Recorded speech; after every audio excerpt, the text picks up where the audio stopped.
La ville de Rome est longtemps demeurée un mystère pour les archéologues. La plus grande partie de la cité éternelle a été ensevelie par les constructions suivantes. Pourtant, Rome a beaucoup à nous apprendre des mentalités romaines. Dans l'Antiquité, ces monuments grandioses, ces lieux de pouvoir, cette architecture composée pour côtoyer les cieux ont toujours attiré les regards étrangers. Les ingénieurs romains ont bâti des copies de Rome aux quatre coins de la Méditerranée. Partout, les mêmes cirques, les mêmes forums, les mêmes temples à colonnades. Mais ces cités ne sont pas de vulgaires copies de la capitale éternelle. Elles sont plus que cela, la preuve matérielle d'une stratégie de conquête.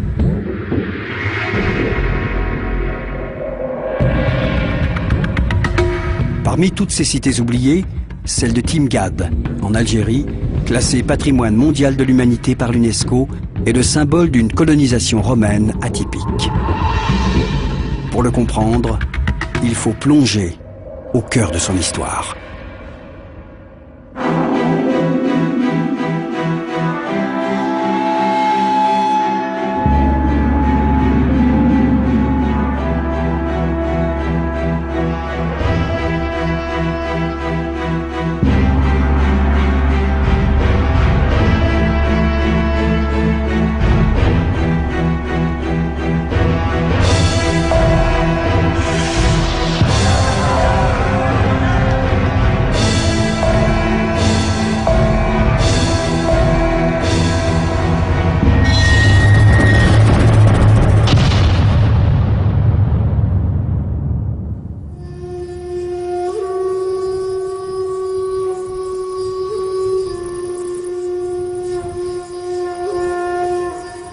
Rome a plus de 600 ans, lorsque les hommes de la 3e Légion parthique débarquent sur les côtes d'Afrique du Nord. La Numidie brûle sous le soleil. L'air embaume du parfum tenace des garrigues surchauffées. Mais ces hommes ont l'habitude. Il y a là les vétérans des campagnes orientales de l'empereur Trajan.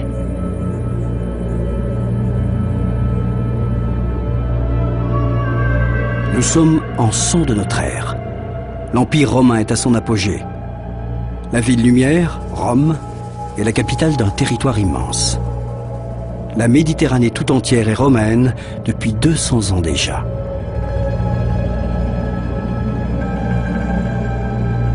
Comment les Romains ont-ils réalisé cette prouesse? Comment ont-ils assujetti des millions d'étrangers, Gaulois, Mauritaniens, Numides, Égyptiens, Arabes ou Parthes? Comment ont-ils bâti ces cités au milieu de contrées arides, attirant à eux des populations nomades depuis des millénaires? Comment pouvaient-ils tenir un territoire de 16 millions de kilomètres carrés et de 80 millions d'habitants? Ceux qui ont longtemps cru que les Romains s'étaient imposés par la seule force de leur légion se sont trompés.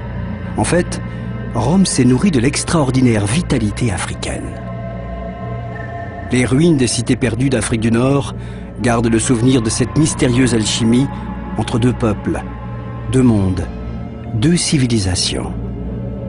Mais avant d'en arriver là, il a fallu que Rome se débarrasse de tous ses adversaires et les empêche de nuire, à tout jamais.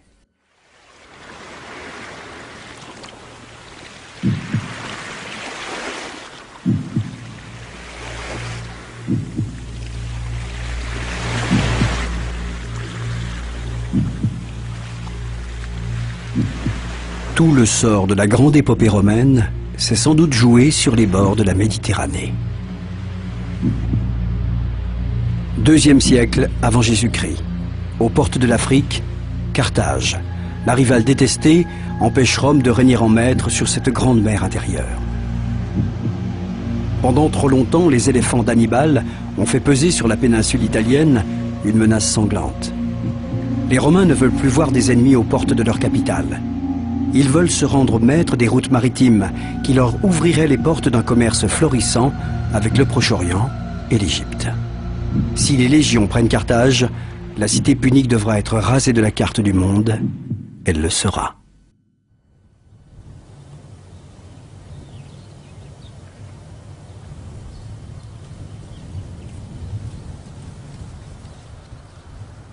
En 146 avant Jésus-Christ, Les légions de Scipion l'Émilien prennent Carthage, après d'âpres combats.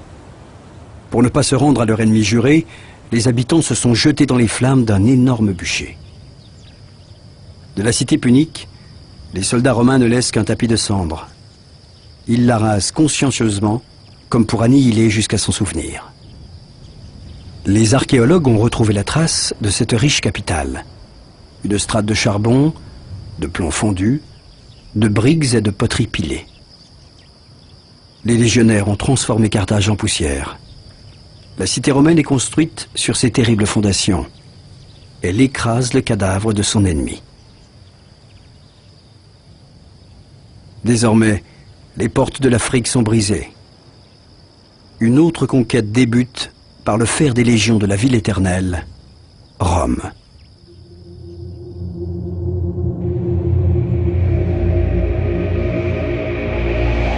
Mare Nostrum, notre mer. C'est ainsi que les Romains appellent la Méditerranée, lac intérieur d'un empire qui s'étend des îles britanniques aux rives de l'Euphrate. Rien n'a résisté aux armées de la République. À l'avènement du premier empereur, Auguste, en 27 avant Jésus-Christ, les frontières de cet empire sont fixées. En Occident et en Afrique, Rome a tissé sa toile, achetant les souverains vaincus, passant des accords avec les élites locales ou en nommant des gouverneurs de province. Puis, la conquête s'est poursuivie vers l'Est, sur les traces d'Alexandre le Grand.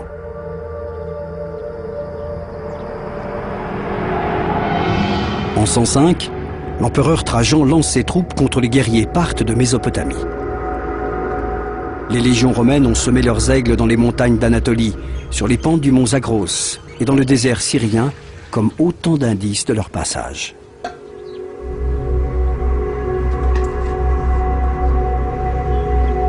À Zeugma, les troupes de Rome ont laissé leur empreinte jusque dans la pierre des carrières, destinée à bâtir de somptueuses cités. Les légions avancent en bâtissant le monde romain.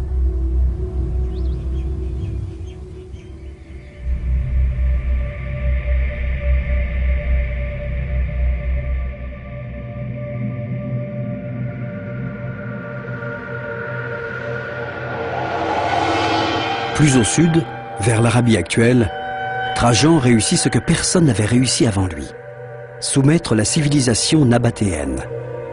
Ce grand stratège brise le cadenas de falaise qui avait préservé Pétra de toutes les invasions. De nouveaux temples s'élèvent et les ingénieurs taillent eux aussi la roche, nouvel écrin des théâtres romains. L'Arabie est maîtrisée. L'Aigle de Rome rassemble 80 millions de personnes, de cultures et de confessions différentes. Sa domination durera 300 ans.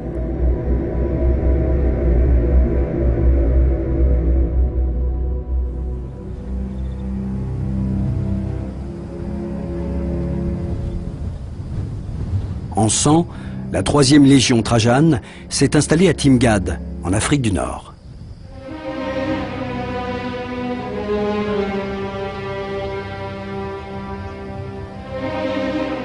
Lorsqu'ils découvrirent les ruines de Timgad et des autres cités romaines d'Afrique du Nord, les archéologues français étaient persuadés d'avoir exhumé la preuve que l'Europe avait amené au rythme des légions la civilisation chez les barbares du Maghreb. Ils justifiaient ainsi la colonisation de ces territoires en faisant des troupes coloniales les nouvelles légions de l'Occident. Ils ne pouvaient pas supposer que ce n'était pas l'Afrique qui était devenue romaine, mais que Rome était devenue africaine. Au XIXe siècle, en une poignée d'années, des dizaines d'archéologues s'appliquèrent à sortir du sable cette ville que l'on appellera bientôt la Pompéi d'Afrique.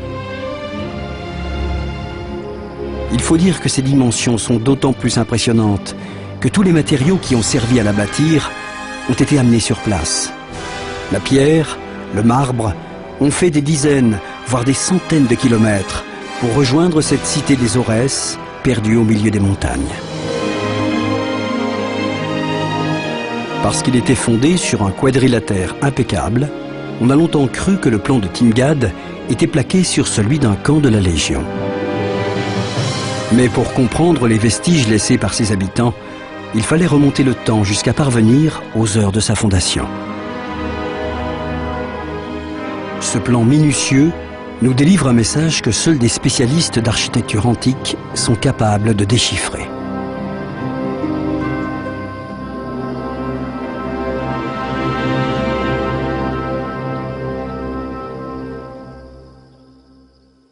Ce qui frappe d'abord sur cette vue aérienne, c'est ce plan parfaitement géométrique de Timgad. C'est tellement parfait comme plan et finalement assez rare qu'on a cru au départ qu'il s'agissait d'un camp, du plan d'un camp romain purement et simplement repris. Lorsqu'on regarde l'organisation intérieure, une fois passé ce stade du plan damier, du plan orthogonal, on retrouve tous les éléments d'une ville romaine et on comprend ce qu'était Timgad pour ceux qui l'ont conçu au départ, une véritable vitrine de ce qu'était la civilisation romaine, la romanité, dans un pays qui était en cours d'occupation, dans ces hautes plaines du nord de l'Aurès. Ce qui est peut-être le plus représentatif de l'urbanisme romain dans ce plan de Timgad, c'est l'emplacement du forum, exactement au plein centre de la ville, à l'intersection des deux axes initiaux, le Decumanus Maximus, le Cardo Maximus, un forum que, grâce aux archéologues du XIXe siècle, faut bien le dire, nous avons la chance de voir dans sa totalité aujourd'hui, et avec un nombre d'édifices, de bâtiments qui est tout à fait remarquable. Alors, on retrouve là, en fait, les éléments du forum romain classique, à commencer ici par la curie, qui évidemment fait penser à la situation de Rome. On a ici toute une série de bases de statues qui étaient les bases qui portaient les statues des notables de la Timgad du IIe et du IIIe siècle notamment.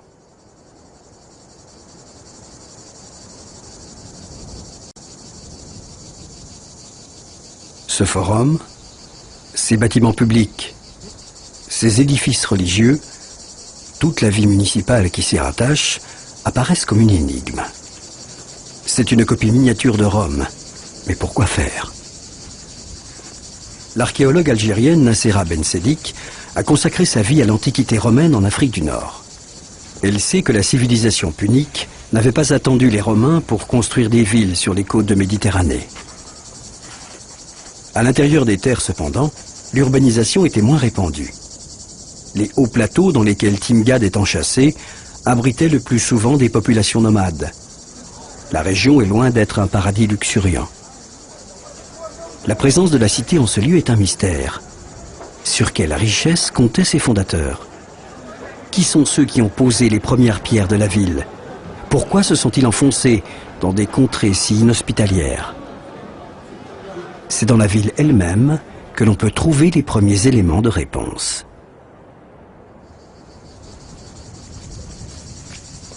Timgad, comme tout le monde sait, a été fondé par l'empereur Trajan en 100, au départ avec un petit groupe de citoyens romains, parmi lesquels des civils et des vétérans.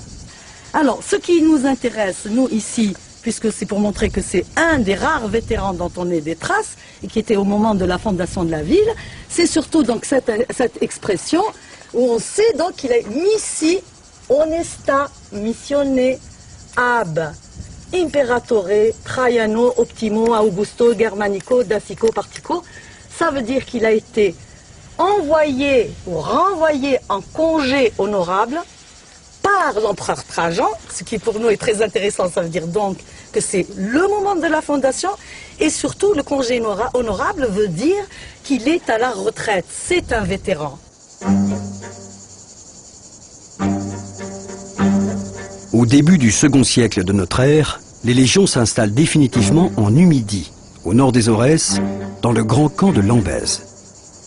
Elles veillent sur une vaste région, la Mauritanie césarienne, comprenant la plus grande partie de l'Algérie actuelle. Mais pour Rome, il s'agit moins d'occuper le terrain que de faire progresser sa civilisation. Après avoir vaincu, les légionnaires posent leur glaive. Ils comptent dans leur rang les meilleurs spécialistes, ingénieurs, architectes, ouvriers spécialisés dans la construction. Ils bâtissent des villes dans la plus pure tradition romaine, mais ils ne font pas que cela, car la plupart du temps, ils y implantent aussi leur famille. Les soldats des cohortes auxiliaires achèvent leur engagement avec un présent de Rome, la citoyenneté. Un diplôme rédigé sur une feuille de plomb leur est remis.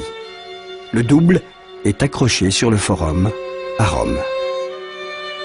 Après 25 ans de service, les vétérans et leurs enfants sont donc des Romains de plein droit. Ils portent alors la toge, signe distinctif des citoyens. Ils peuvent faire du commerce et s'enrichir assez pour faire élever des statues à la gloire de leur bienfaiteur. Rome ne compte pas seulement sur le côté militaire de sa mission, elle compte aussi beaucoup sur l'attrait. Il faut attirer les populations, il ne faut pas seulement leur faire peur ou les combattre.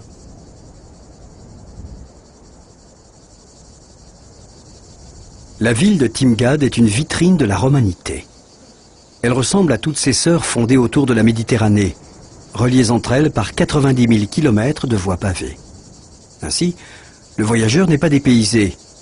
Il chemine dans un empire qui affirme son unité. Mais ce que Timgad offre aux voyageurs et aux populations locales, c'est l'accès à un cadre de vie sociale, religieuse, intellectuelle. La ville est un centre d'activité économique incontournable. C'est aussi un lieu de plaisir et de délassement où s'épanouit le mode d'existence des Romains. Nombre de maisons possèdent un puits. La ville abrite des lieux d'aisance comme des latrines dont certaines sont chauffées en hiver. Le moindre accoudoir sculpté sert Rome par la beauté de ses courbes. Il faut imaginer le regard émerveillé des nomades, découvrant la Timgad romaine, merveille d'architecture, maîtrisant une denrée rare dans ces contrées, l'eau.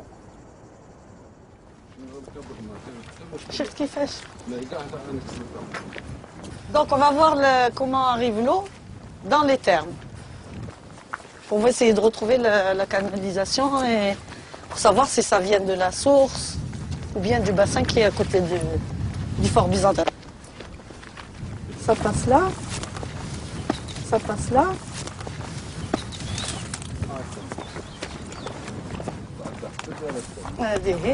Voilà, donc la piscine, donc voilà les thermes qui utilisent l'eau, oui, parce que là-bas à côté du fort byzantin, ils ont trouvé aussi des conduites. Il y a...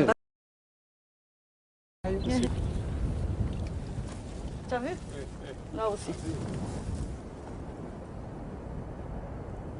Ce qui est très frappant à Timgad, c'est l'abondance des thermes, le nombre extraordinaire d'ensembles thermaux, de bains publics et privés qui ont été retrouvés. 27 ensembles en tout. Et puis il ne faut pas oublier qu'on est tout de même en Afrique du Nord, au sud de l'Algérie actuelle, voilà, dans une région qui est relativement sèche. L'abondance d'eau que supposent les thermes était le plus bel exemple peut-être de ce que pouvait apporter la civilisation romaine, la romanité aux populations africaines. Sous les dalles du Cardo et du Decumanus, les deux grandes avenues de la cité, les archéologues ont découvert la preuve de l'extraordinaire modernité de l'urbanisme romain. Les ingénieurs avaient tout prévu.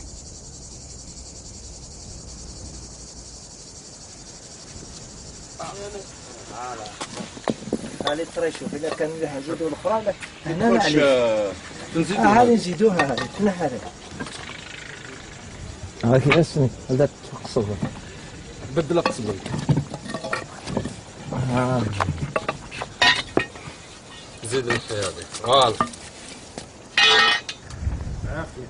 قلت شو مسحوس خدم نهار ما تقدر اللي قدر تشتغلهم زرير.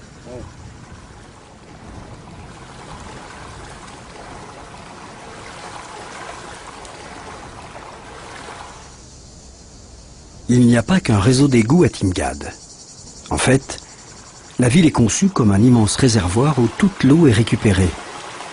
Car la cité romaine est une grande consommatrice du précieux liquide. Dans ses entrailles, un vaste dispositif de bassins de décantation reçoit les eaux d'infiltration et d'écoulement. Elles y sont patiemment filtrées. Un système de canalisation les achemine ensuite vers les dizaines de fontaines embellissant les coins de rue. L'eau coule partout.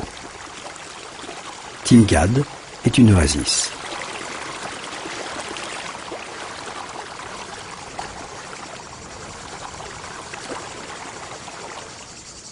Cette eau alimente surtout les thermes publics et privés où se retrouve toute la population, sans distinction de classe ou d'ordre. La plupart sont gratuits. C'est là certainement dans ces pièces richement décorées aux murs peints de couleurs vives, aux mosaïques élaborées, que le visiteur est le plus ébranlé par la finesse de la civilisation romaine. Dans les niches, des statues. Sur les murs, les représentations de l'univers sur lequel règne le citoyen de Timgad. Le sol est constellé de représentations mythologiques. C'est ainsi que les dieux de Rome marquent les esprits et se mêlent peu à peu aux divinités locales. C'est aussi dans ces bains, où les notables échangent en latin, que se forge le destin commun de ces peuples. Ces ornements témoignent de la douceur de vivre à Timgad, de la chasse, de la pêche, des plaisirs de la table. Mais ces scènes polychromes ne sont pas un trompe-l'œil pour attirer les incrédules. Dans ces lieux publics, les Numides vont s'approprier un art, celui de la mosaïque, qu'ils vont transcender jusqu'en devenir des maîtres incontestés.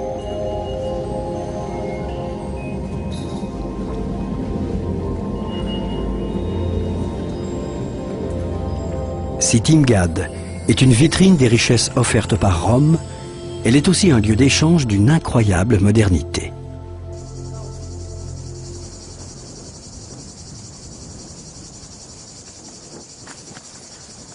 Timgad est une ville qui, dans l'Antiquité, disposait déjà de toutes les commodités d'une ville moderne, aussi bien sur le plan de l'approvisionnement en eau, on a vu avec les différentes conduites, les aqueducs, la conduite qui vient ici au terme, les fontaines, que de ce réseau d'évacuation des eaux usées. Et on a pu voir par exemple comme ça que dans les latrines, il y a 19 siècles, il y avait déjà le tout, ce qu'on appelle maintenant le tout à l'égout, et qui dans beaucoup de villes contemporaines n'existe pas encore. Donc Timgad, déjà à cette époque, avait absolument tous les aménagements nécessaires dont aurait besoin une ville moderne.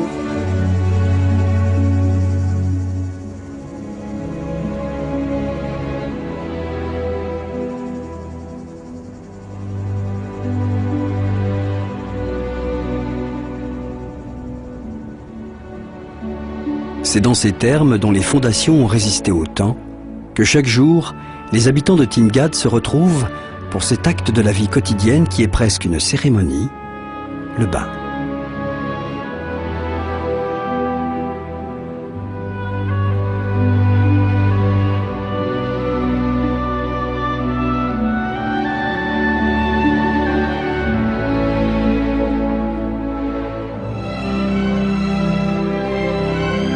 Les hommes de la 3e Légion ont bâti cette cité en une poignée d'années. Très vite, la ville va exploser au-delà du quadrilatère initial pour se répandre dans les campagnes environnantes. Son rempart devient inutile. Les villas des notables couvrent la proche banlieue. Les propriétaires terriens préfèrent résider dans la ville où ils peuvent se distraire après leur journée dans les champs. Timgad attire comme un aimant. Et cette réussite étonne encore. On a du mal à croire que ce succès ait pu être le lot d'autres villes en Afrique du Nord. Et pourtant...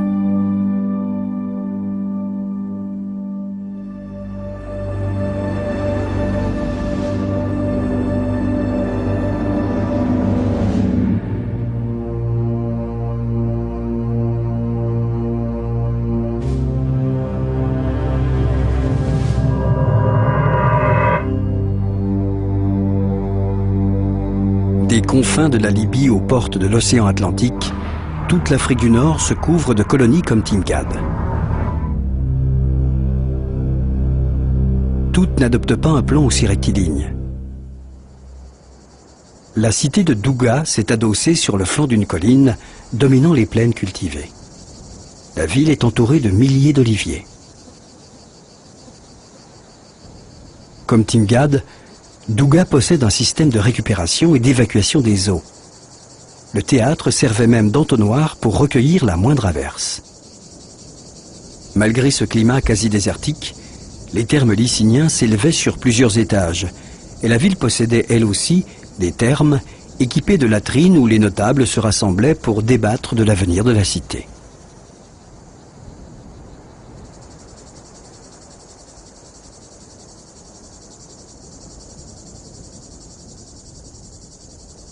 À une centaine de kilomètres de Douga, trônant au centre des plaines céréalières, Boularegia. La chaleur y était si intense que les riches propriétaires avaient fait creuser la roche pour y construire une autre maison, à l'identique de la première, mais beaucoup plus fraîche en été.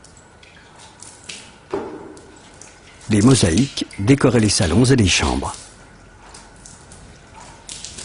2000 ans d'histoire n'ont pas terni la splendeur de cette Vénus surgie des eaux. Partout, le même souci du détail et le même goût raffiné directement inspiré de la tradition romaine. Partout les mêmes bâtiments, la curie, les temples, les thermes. Seules les élites jouissaient de ce cadre de vie. Les campagnes les plus lointaines ne profitaient que très partiellement de la richesse des villes. L'influence de Rome y était moins prégnante. Les paysans conservaient leur langue, leur mode de vie traditionnel et leurs habitudes vestimentaires.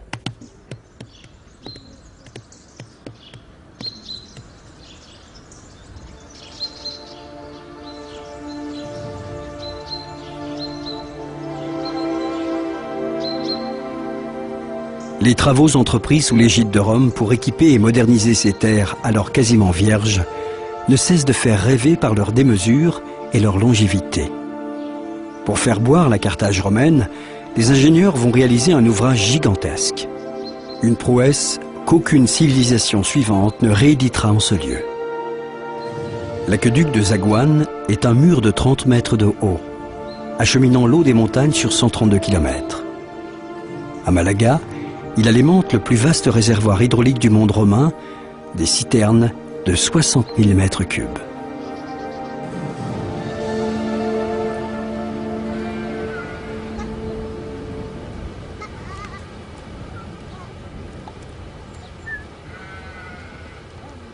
La solide maçonnerie des arches de pierre a si bien résisté aux agressions du temps que certains tronçons de l'aqueduc irriguent toujours les plaines tunisiennes.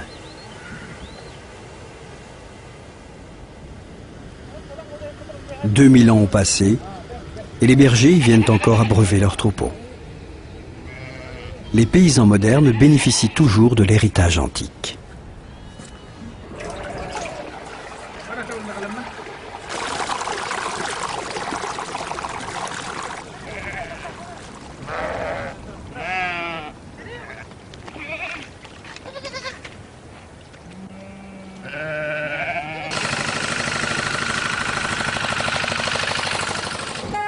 La paix romaine a uni des populations aussi différentes que les Thraces, les Gaulois, les Syriens ou les Numides. En Afrique du Nord, Rome n'a pas imposé l'uniformité de sa civilisation par la violence. La machine à intégrer passait par l'environnement urbain. Les temples, les arcs de triomphe exprimaient l'appartenance à la patrie romaine. La participation aux fêtes enracinait certaines traditions. Un bâtiment, plus que tout autre, exprimait l'adoption de certaines mœurs. C'est l'amphithéâtre.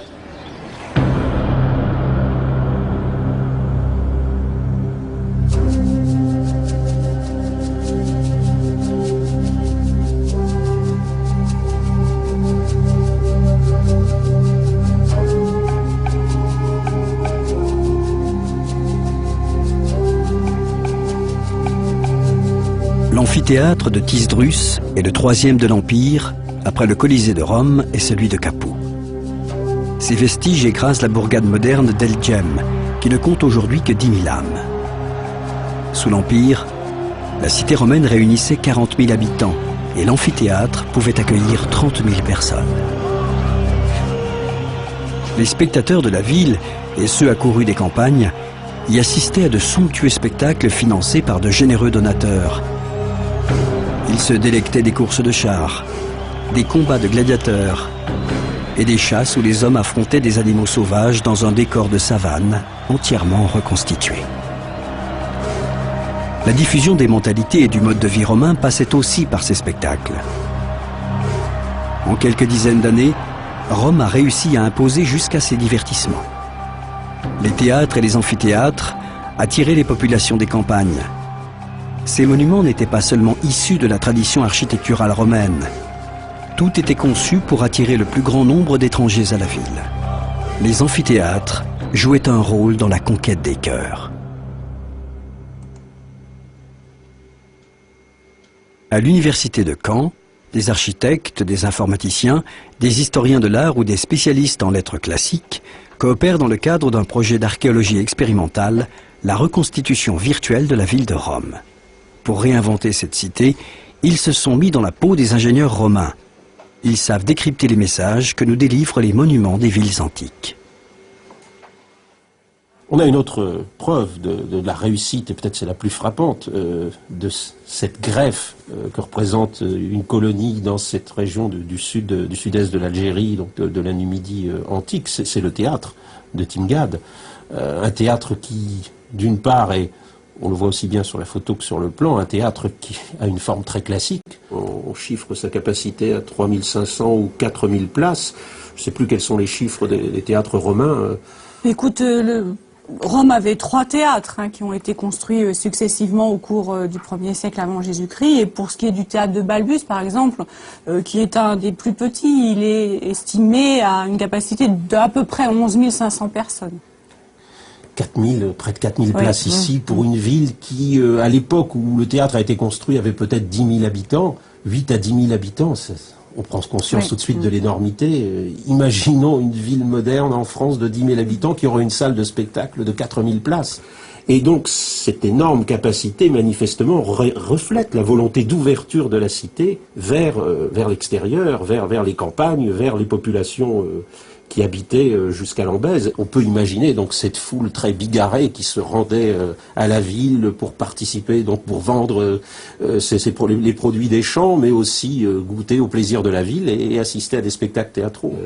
C'est un moyen pour Rome finalement de faire admettre de faire admettre sa domination, d'intégrer les populations, que la construction de cités comme celle-là, même si celle-ci évidemment au départ semble être une greffe un peu artificielle, mais c'est une greffe qui a très bien pris.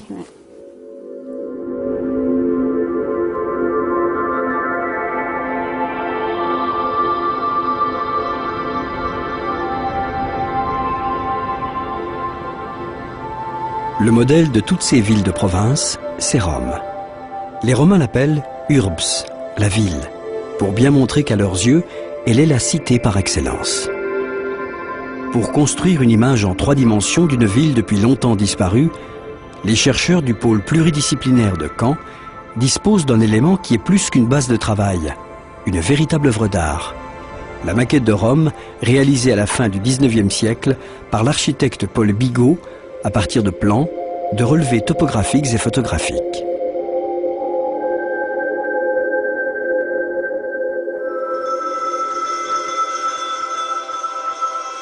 Au IIe siècle, la capitale du monde romain compte environ 1 million d'habitants.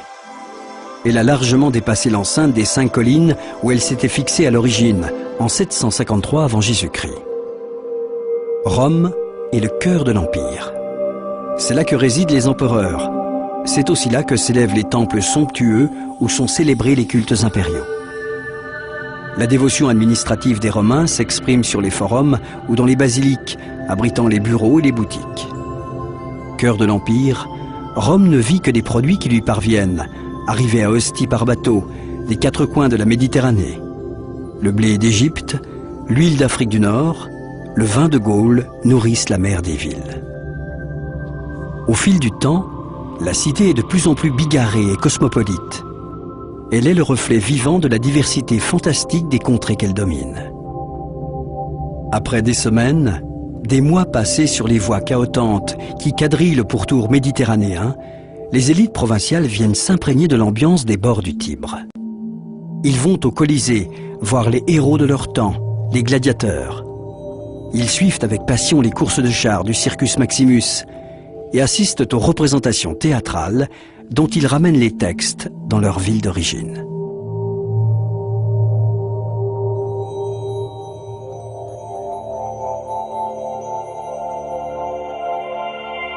Il faut 5 jours pour accomplir les 350 km qui séparent Carthage de Timgad. Quelle joie de retrouver sa propre cité, de se remémorer le clapotis des fontaines publiques, d'imaginer les délices du bain après un voyage sur une route écrasée de soleil, balayée par la poussière ocre. Quel soulagement de voir enfin les portes de la ville, symbolisées comme partout ailleurs dans l'Empire, par un arc triomphal. La route de l'Ambèze révèle les traces du trafic incessant des chariots et des bêtes.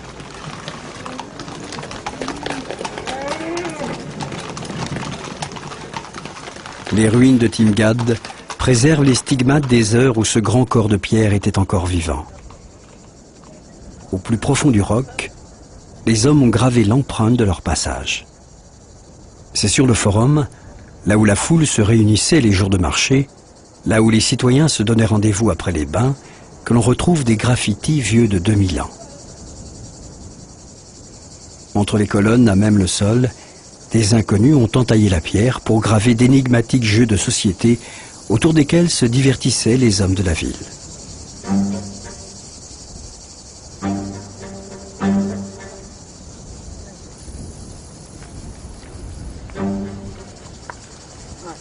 Alors donc, normalement... Le dallage est couvert de ces jeux improvisés, marelles ou jeux de billes, dont les règles sont depuis longtemps perdues.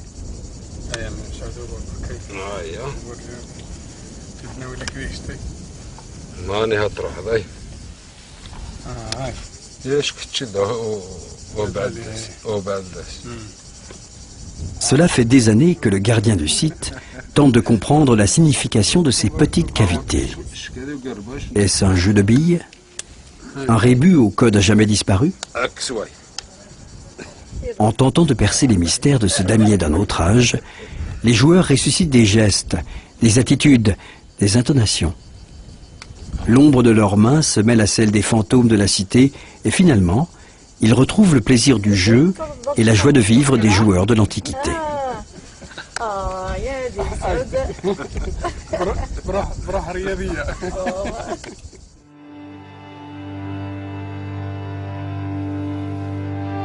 Le voyageur qui survole Timgad remarque instantanément l'agencement parfait de ce carré, réparti en petits îlots de même taille. La ville a été conçue pour donner à chaque habitant une maison de la même taille que celle de son voisin. En fait, très rapidement, certains privilégiés ont occupé des espaces plus grands.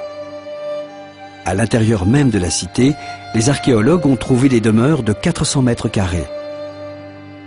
La ville a grandi très vite. Le forum, trop petit, n'a pu accueillir la basilique et certains temples. Un marché a également été construit à l'extérieur des remparts. La région vit en paix.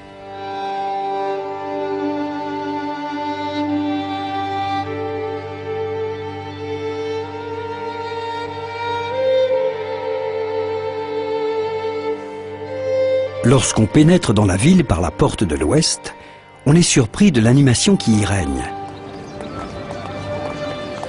Le centre est commercial. Les marchands y vivent et y travaillent.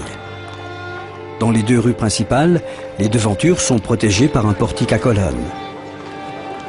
Les rues retentissent du bruit des potiers, des chaudronniers, des menuisiers. Le forum est à 2 pas des boutiques. Les habitants y flânent, venant aux nouvelles. C'est ici qu'arrivent les dépêches de Rome, amenées par la poste impériale qui roule jour et nuit, parcourant 150 km par jour.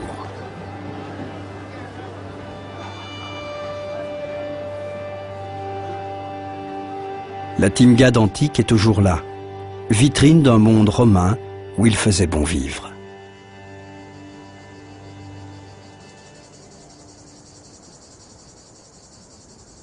Voici ce qu'on a écrit. Wenari, Lawari, Ludere, Ridere, Hoc Est, Vivere. Qu'est-ce que ça veut dire en français? Chasser, prendre des bains, jouer, rire. Ça, c'est vivre. Bien sûr, c'est un flâneur qui était là et qui a écrit, qui a griffonné des choses ou qui a peut-être fait un jeu avec ces formules. Mais on peut prendre ça aussi comme un message philosophique, comme une façon de vivre épicurienne. Parce qu'évidemment, c'est le grand plaisir dans tout ça.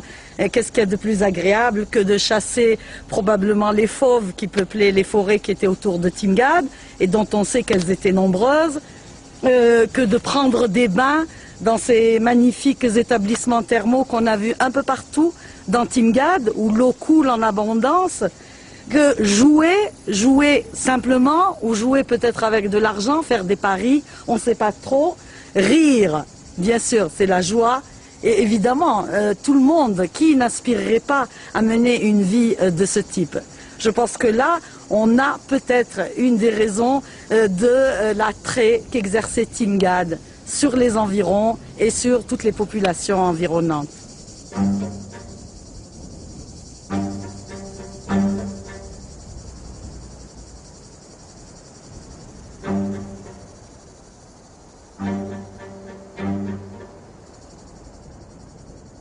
« 50 ans après sa construction, Timgad n'est pratiquement plus peuplé que de Numides. Les Romains d'origine y sont minoritaires. L'administration de la cité est revenue aux mains des autochtones imprégnés de la culture gréco-latine. Le pouvoir local s'affirme selon la volonté de Rome, et Rome, justement, va aller encore plus loin, en permettant aux provinciaux d'accéder à de hautes responsabilités. Dès 48 de notre ère, l'empereur Claude avait œuvré pour cette reconnaissance des élites provinciales en approuvant la promotion juridique et politique des Gaulois.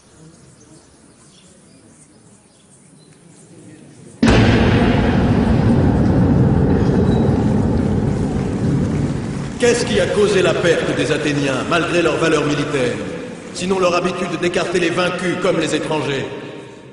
Des étrangers ont régné sur nous. Désormais, ils sont mêlés aux nôtres par les mœurs, les métiers, les alliances, l'or et les richesses qu'ils partagent avec nous au lieu de les posséder séparément. Sénateur, tout usage qui est aujourd'hui considéré comme remontant à la plus haute antiquité a été nouveau un jour. Le peuple de Rome a accédé à la magistrature après les aristocrates, les habitants du Latium après le peuple de Rome, les autres peuples d'Italie après les habitants du Latium.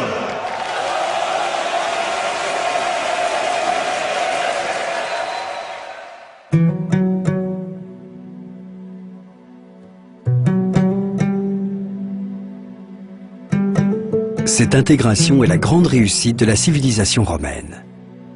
Tout autour de la Méditerranée, des dizaines de peuples accepteront volontairement de passer sous la domination de Rome, synonyme de richesse et de pouvoir.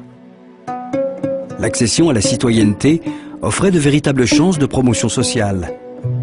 Rien n'est figé dans ce monde où l'origine ethnique n'a aucun impact sur le destin des hommes. Rome s'enrichit et enrichit ses provinces. En 100, le fondateur de Timgad, l'empereur Trajan, originaire d'Espagne, lance une grande campagne de plantation d'oliviers en Afrique du Nord. Son successeur, Hadrien, fait de même. Les deux hommes consentent d'importants avantages aux paysans qui plantent cet arbre.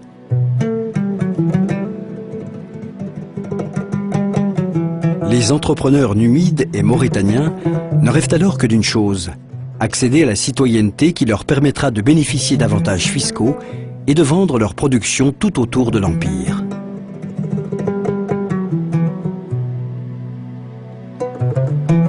Dès lors, comment s'étonner que ces hommes aient adopté si facilement les usages de Rome?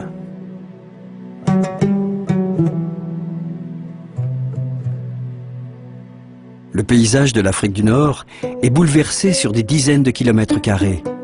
L'huile fait la prospérité des villes de Sufetula, Duga, El Djem.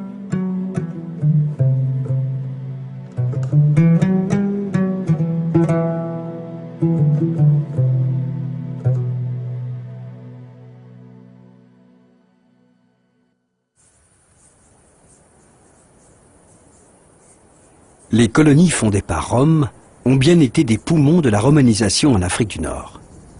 Trajan ne s'était donc pas trompé lorsqu'il avait expédié les vétérans de la 3e Légion dans un désert. Ils y construisirent une ville alors qu'il n'y avait rien.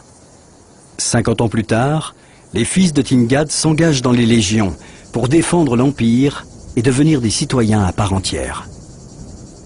Trajan avait vu juste, on fonde une ville, pas seulement pour conquérir un territoire, on fonde une ville pour attirer la population, on fonde une ville pour assurer le recrutement à la Légion, pour que la Légion commence à recruter sur place et plus du tout de l'étranger, ce qui s'est fait.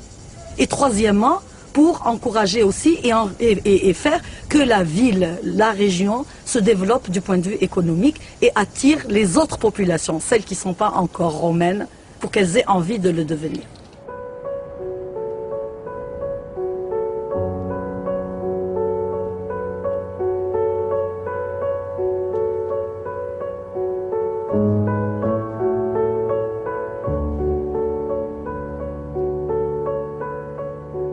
Au milieu du IIe siècle, Timgad compte 15 000 habitants. Carthage est devenue la capitale de l'Afrique proconsulaire et la troisième ville de l'Empire, avec 200 000 habitants. Les légionnaires romains épousent des femmes numides. Leurs garçons servent dans l'armée. Deux civilisations s'apprivoisent au rythme des alliances. Sur les stèles funéraires de Timgad cohabitent les dieux berbères, puniques et romains. Certains dieux locaux ont survécu, d'autres se sont fondus avec les dieux du Panthéon de Rome. Un Saturne africain est ainsi né de la fusion du dieu Baal, des Puniques, et du Chronos des Grecs. Les langues ont coexisté, les divinités se sont mêlées. Sur certaines mosaïques, on retrouve la preuve de ce formidable syncrétisme. La ville de Rome est entourée de ses provinces, figurées par des visages de femmes, parées des signes distinctifs de leurs origines. L'Afrique est là, dotée d'une mèche en trompe d'éléphant et de 2 défenses d'ivoire.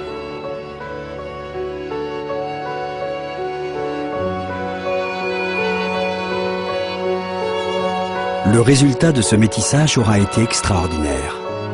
Les sculpteurs africains des chapiteaux corinthiens rajouteront des feuilles d'acanthe à leurs œuvres, jusqu'à les surcharger d'un décor baroque. Ils mêleront le marbre et la pierre dans des parures ornementales faisant pâlir d'envie les artistes de la Rome impériale.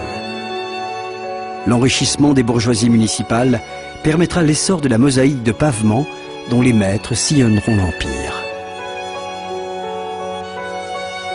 En 191, cette terre sera le berceau d'une des plus grandes dynasties impériales, les Sévères, originaire de Tripolitaine, la Libye actuelle.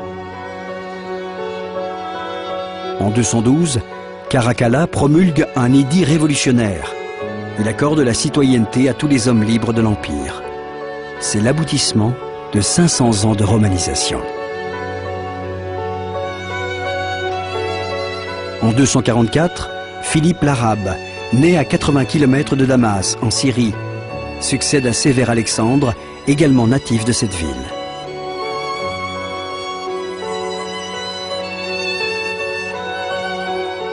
Nombre de ceux qui ont dirigé l'Empire n'étaient pas nés à Rome. Mais ils étaient le fruit de ce métissage des cultures, initié par la politique de conquête romaine.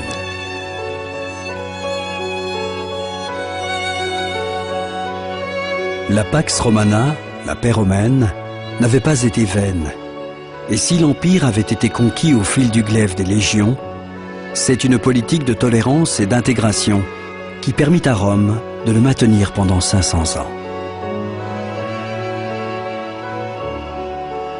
Après avoir rasé Carthage, l'Afrique n'était pas devenue romaine, mais c'est bien Rome qui s'était faite africaine.